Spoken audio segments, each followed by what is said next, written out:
Chancellor, Madam Vice-Chancellor, colleagues, graduating students, and honored guests, it's my great honor today to present to you Dr. Suzanne Fortier. Dr. Fortier received her PhD degree in crystallography from McGill University in 1976.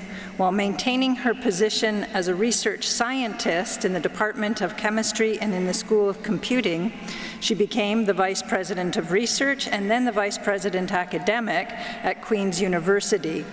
Most recently, in 2013, she returned to her alma mater, appointed to the position of President of McGill University. She knows the universities very well.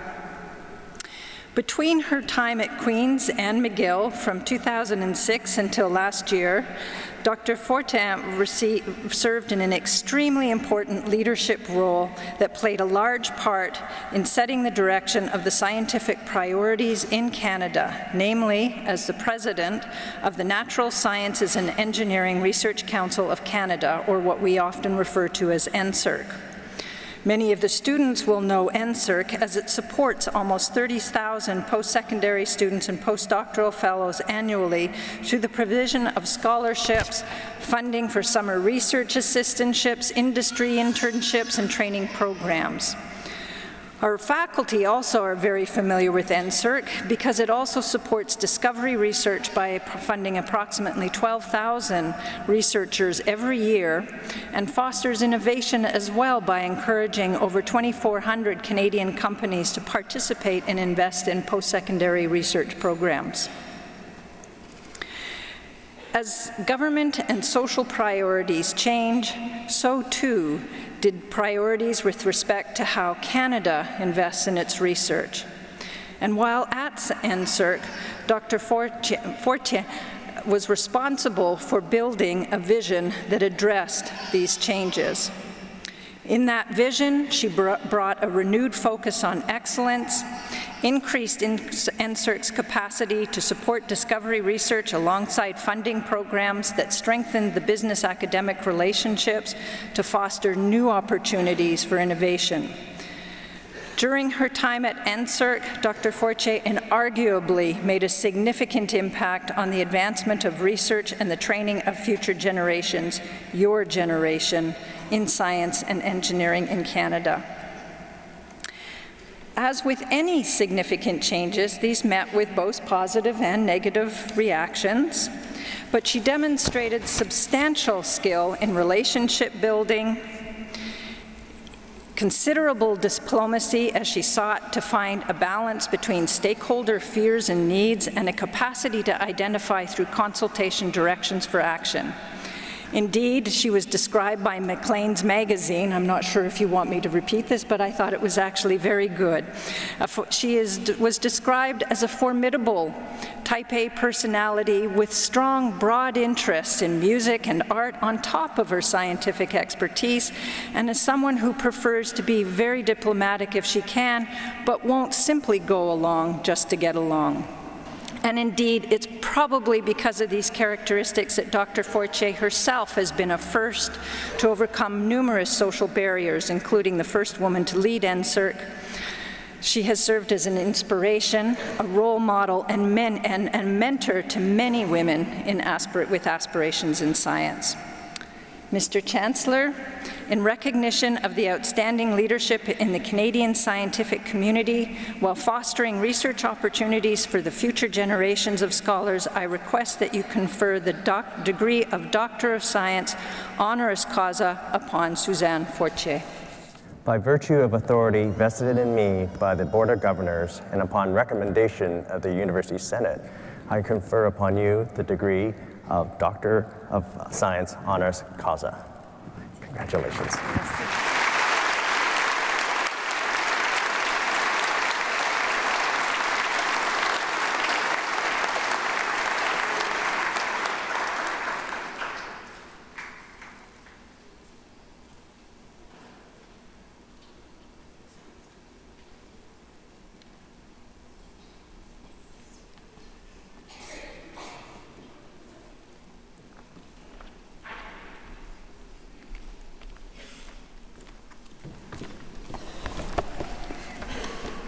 Mr. Chancellor, Chair of the Board, Madam President, graduates, and honored guests, thank you so much for welcoming me as an alumna in the great community of Carleton University. I'm deeply grateful and touched by your generosity and your friendship. I am also enormously thankful for the precious gift I'm receiving today, a university degree. Je vous remercie du fond du cœur. We are fortunate to live in a country and at a time where very high quality university education is widely accessible. We take it for granted. We may have forgotten, or perhaps may not even know, that this isn't the case in every country, and certainly wasn't the case in our own country not so long ago. The world I grew up in was far removed from the world of academia. There were very few people in my small village who had finished high school, let alone have a university education. They earn a living bravely, working hard at jobs that we would want to run away from. They were bright and smart, but with very few doors open in front of them.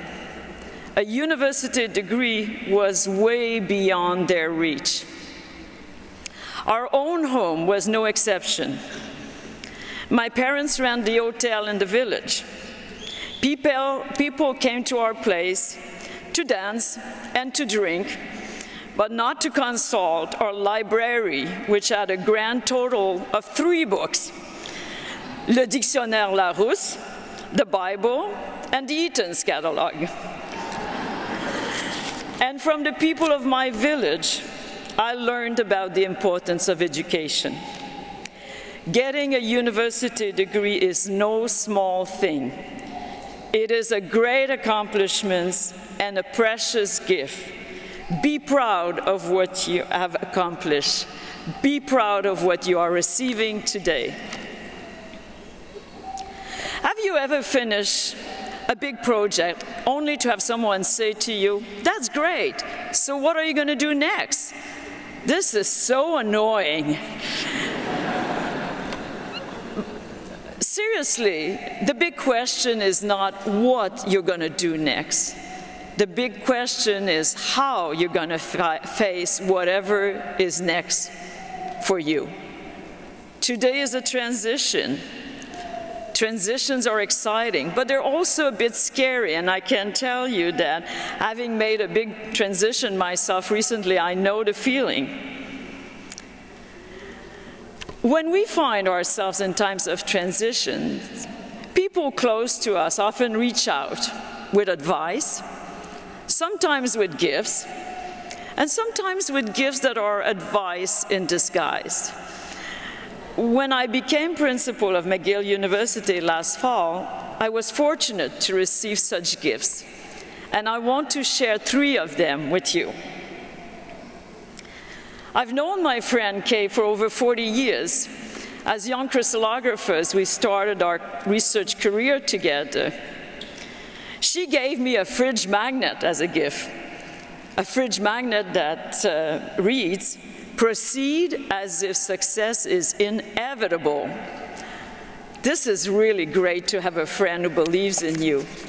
But really, what the message is telling us is assume responsibility for your own success.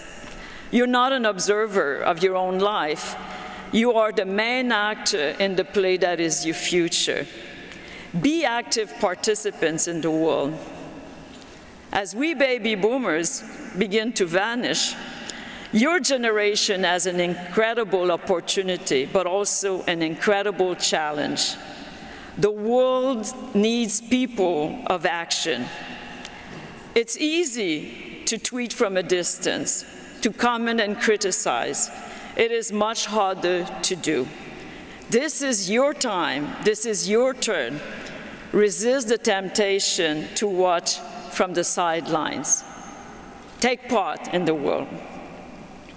The second gift came from Blair, a great colleague from Ottawa. She gave me a book as a gift, The Rational Optimist by Matt Ridley. Isn't that a great title? The Rational Optimist. Set your sights high, allow yourself to dream, but with your feet on the ground. Keep your eyes on the big things you want to accomplish, your big goals, but take it a step at a time. Make sure you do everything that you can to make it happen. And the third gift came from Albert and Victor, the sons of my doctoral supervisor at McGill. They gave me a framed code of ethic that their father had written in the 40s. The code includes very important pieces of advice that have been with me all my life. Do not bluff your way out of difficulties, and keep your integrity at all times. These are powerful and important words, because whatever you do in life, eventually the what fades away. And what you're left with is the how you feel about it, deep down in your own soul. 3 gifts, but really one very special gift, the people we meet in life. Keep them close. As you go through your many transitions in your life, you will need them as much as they will need you.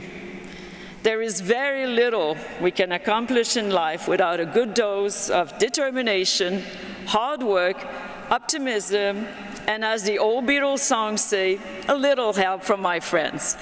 Congratulations, félicitations.